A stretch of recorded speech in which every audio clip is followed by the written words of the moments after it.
नमस्कार, आप देख रहे हैं रेवाड़ी अपडेट। आज हम बच्चों के लिए, खास तौर पर उन बच्चों के लिए एक वीडियो लेकर आए हैं जिसमें बच्चा ये सोचता है कि 10th 12th के बाद में बच्चा क्या करें या किस फील्ड में जाए, और अभिभावक भी इसी टेंशन में अक्सर रहते हैं कि उनका बच्चा किस फील्ड में जाएगा, किस फील्ड में उनके बच्चे की रुचि है।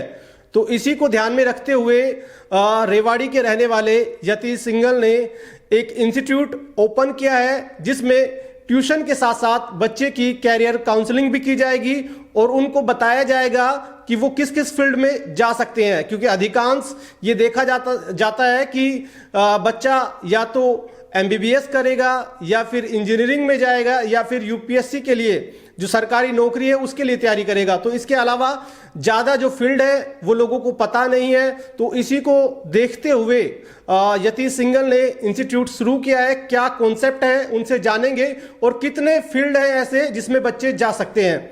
यतीश, सबसे पहले स्वागत है आपका रेवाड़ी अपडेट पे। धन्यवाद। किस तरह से आपके जहन में आया और कितने फील्ड हैं इस तरह से जिसमें बच्चे जा सकते हैं? देखिए, जब मैं खुद अपनी पढ़ाई को कर रहा था तब मैं अमूमन ये देखता था कि हमारे पास करियर ऑप्शंस नहीं है। पहले हमें बताया जाता था कि 10th में अच्छे मार्क्स ले आओ, 12th में अच्छे मार्क्स ले आओ, लेकिन मेरी स्टार्टिंग से एक आदत रही है हर चीज़ को ऑब्जर्व करने की। 10th तक जो मैंने सब्जेक्ट्स पढ़े उनका साथ मेरा 10th तक रहा, उसके बाद छूट गया। कुछ सब्जेक्ट्स फिर अलग हो गए। 11th 12th में जो पढ़ा वो कॉलेज में जाके अलग हो गए।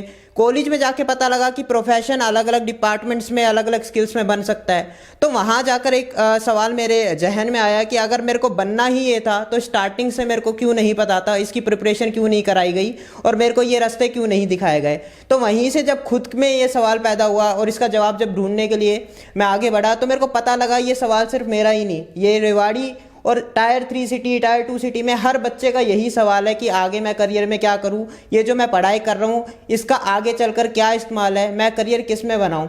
अमूमन क्या होता है कि पेरेंट्स के सुझाव से या आसपास पड़ोसी और अड़ोसी पड़ोसी से हम पूछकर अपना करियर आगे बना तो लेते हैं, लेकिन उसमें आगे जाकर फिर हमें पता लगता है कि जो हमने मेहनत करी उसका तो कुछ यूज़ ही नहीं हो रहा है। यहाँ पे बिल्कुल अलग ही ट्रेनिंग हमें लेने की ज़रूरत पड़ रही है। तो मैंने सोचा कि जो चीज़ अब मेरे को पता लगी है मैं बाकी स्टूडेंट्स में भी वो चीज़ें बताऊँ और उनसे अवगत कराऊँ। सबसे पहली बात जो ये आती है कि आपकी एज काफ़ी कम है, लक्ष्य बड़ा है।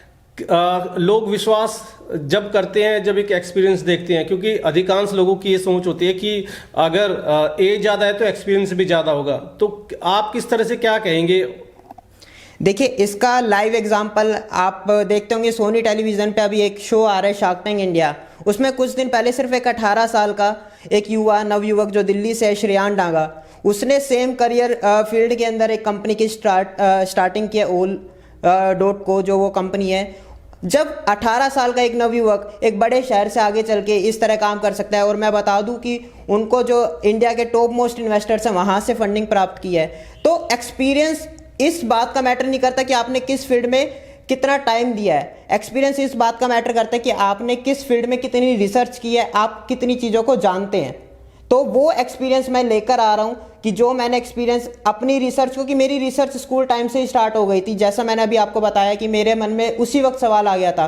तो एक्सपीरियंस ये नहीं कि कॉलेज के बाद मैंने कितना साल काम करा है, मैं स्कूल टाइम से इस चीज़ पर रिसर्च कर रहा हूँ, सवालों के जवाब ढूंढ रहा हूँ, और इसीलिए मैं यही एक्सपीरियंस आगे शेयर करने के लिए आया हूँ। आपका खुद का जो फील्ड कौन सा है और किस तरह से भी आपने अब बता रहे कि आपने जॉब भी की है शायद, तो किस फील्ड में जॉब की और फिर ऐसे कैसे जहन में आया कि वे खुद का इंस्टीट्यूट खोला जाए? देखिए, जब मैं अपने कॉलेज में पढ़ रहा था, मैंने बीटेक कंप्यूटर साइंस किया है डी क्रस्ट यूनिवर्सिटी मूर्थल से। तो अपने फाइनल ईयर में जब कैंपस प्लेसमेंट्स में मेरे को सबसे पहले बायजूस में प्लेसमेंट मिली, वहाँ पर मैंने कुछ महीनों तक काम करा और वहाँ पर देखा कि जब दुनिया की सबसे बड़ी एजुकेशनल कंपनी उन बच्चों तक अपने कोर्सेज पहुंचा रही है, लेकिन बच्चों को एक्चुअल में जो उनकी समस्या, उनका समाधान फिर भी नहीं मिल रहा है। उसके बाद मैं दिल्ली के एक startup skill in a box, जो कि बिल्कुल अलग तरह था, जो बच्चों को पढ़ाई से हटकर स्किल्स पे फोकस कराता था, उनमें मैंने काम करा। तो देखा कि बच्चों की रुचि उसमें ज़्यादा बन रही थी एज़ कम्पेयर टू जो मैंने बायजूस में बच्चों को देखा।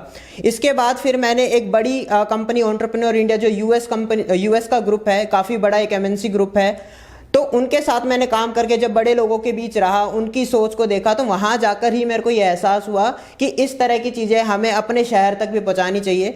तो ये जो एक्सपीरियंस मैंने वहाँ से लिया, मैंने वहाँ पे सेल्स के अंदर अपना जॉब प्रोफाइल की, और सेल्स में काम करने से सबसे अच्छा फ़ायदा मेरे को ये मिला कि मेरे को अलग अलग लोगों से बातचीत करने का मौका मिला, और वो एक्सपोजर मिला, सबका एक्सपीरियंस सुनने को मिला, और कुछ अपनी बातें बोलने को भी मिली। तो वही एक्सपीरियंस ने मेरे को पुश किया कि मैं आगे अपने शहर में वापस लौटकर ये चीज़ें कर सकता हूँ। आपका फील्ड तो कंप्यूटर साइंस है, लेकिन बाकी ढेर सारे फील्ड्स हैं, वो कैसे जोड़ेंगे और बच्चों तक कैसे उनका मैसेज पहुंचाएंगे, और शुरुआत कहाँ कर रहे हैं?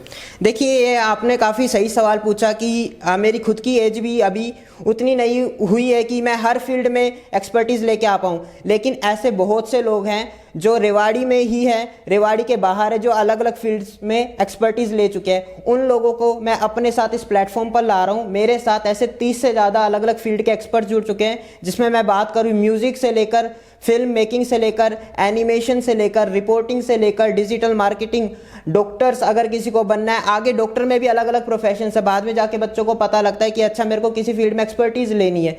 तो ये सारे एक्सपर्ट्स मेरे साथ ऑन बोर्ड है, जिनको कई सालों का एक्सपीरियंस है, और उनका बहुत अच्छा सपोर्ट मेरे साथ रहेगा। तो वही लोग हैं जो आगे बच्चों को गाइड करेंगे मेरे साथ मिलकर। बच्चा जब जुड़ता है तो किस एज में, मतलब किस क्लास में जब बच्चा होता है आपके साथ जुड़े, और फिर किस किस तरह की चीज़ें रहेगी आपके पास बच्चे के लिए? देखिए, इसके लिए अभी जो हमने निर्धारित किया है वो 9th और 10th क्लास के बच्चों को, क्योंकि 9th और 10th क्लास का बच्चा मैंने इसलिए चूज़ किया क्योंकि उसकी एज इतनी हो जाती है, समझ इतनी हो जाती है कि वो अच्छे बुरे में फ़र्क देख सकता है, अपनी रुचि ढूंढ सकता है कि मेरी रुचि किस करियर में है। 11th 12th में जब बच्चा आता है तो हालांकि उसके पास पढ़ाई का प्रेशर ज़्यादा होता है, लेकिन अगर हमने उसको 9th 10th में इतना अवगत करा दिया तो 11th 12th में शायद बच्चा खुद से ही इतनी रिसर्च करने लग जाएगा, अपने करियर की तरफ इतना आगे बढ़ जाएगा कि उसको अलग से किसी सेंटर पर जाने की ज़रूरत भी ना पड़े। ठीक है, तो अभी क्या लक्ष्य लेके चल रहे हैं कि कितने बच्चों को जोड़ना है, और कितने ऐसे जो अलग अलग फील्ड के जो लोग हैं जो लोगों को मोटिवेट करेंगे, बच्चों को मोटिवेट करेंगे, तो क्या लक्ष्य है कि कितने फील्ड के एक्सपर्ट्स आपके साथ जुड़ेंगे? देखिए, अभी मैं ज़्यादा बड़ा लक्ष्य तो नहीं लेकर चल रहा हूँ, लेकिन मेरा जो इस बार टारगेट है वो 50 बच्चे जो टोटल मैं इस बार लेकर चलना चाहता हूँ, जिनका अगली साल मैं रिजल्ट भी दिखा पाऊँ कि हमने इन 50 बच्चों पर जो मेहनत करी, और इन्हीं के साथ मेरे साथ 50 एक्सपर्ट्स भी होंगे, ताकि हर बच्चे के साथ एक एक्सपर्ट भी मौजूद रह सके। जुड़े कैसे बच्चा आपके साथ में? कोई मोबाइल नंबर या कोई ऐसा लिंक आपने कोई जारी किया है? हमारा रजिस्ट्रेशन लिंक भी है, लेकिन जनरली लिंक सब तक ना पहुंच पाए, इसलिए आप हमारे जो कॉन्टैक्ट नंबर है, जो मेरा खुद का पर्सनल मोबाइल नंबर है 7988821621, इस पर आप कभी भी मेरे को किसी भी वक्त फ़ोन करके आप अपना सवाल भी पूछ सकते हैं। कोई बच्चे को मैं ये स्पेशली मैसेज देना चाहता हूँ, अगर आपके मन में कोई भी ऐसा सवाल है जो हालांकि आप अपनी सोसाइटी में नहीं पूछ पा रहे हैं, कई बच्चे मेरे से सवाल पूछते हैं कि मैं उनको जब होम ट्यूशन्स भी दे रहा हूँ, मैं पिछले 1 साल से बच्चों के बीच हूँ, उन्होंने सवाल पूछा कि हम ये जो कंसेप्ट पढ़ रहे हैं इसका हमारे असल ज़िंदगी में कहाँ यूज़ है, हम जो ये एरिया ऑफ सर्कल पढ़ रहे हैं, हम ये जो ट्रिग्नोमेट्री पढ़ रहे हैं, साइंस के अंदर हम ये फोटोसिंथेसिस पढ़ रहे हैं, कि इसका कहाँ इस्तेमाल है, मैं इसको क्यों पढ़ूँ, ये मेरे ऊपर थोपा जा रहा है। तो ये इस तरह के सवाल कई बच्चों के जहन में, पर वो पूछ नहीं पा रहे हैं, वो डर रहे हैं कि हम ये पूछेंगे तो लोग हमारी बेइज्जती करेंगे। तो आपके मन में कोई सवाल है, कुछ पूछना चाहते, तो आप मेरे को इसी नंबर पर कभी भी किसी भी समय कॉन्टैक्ट कर सकते हैं।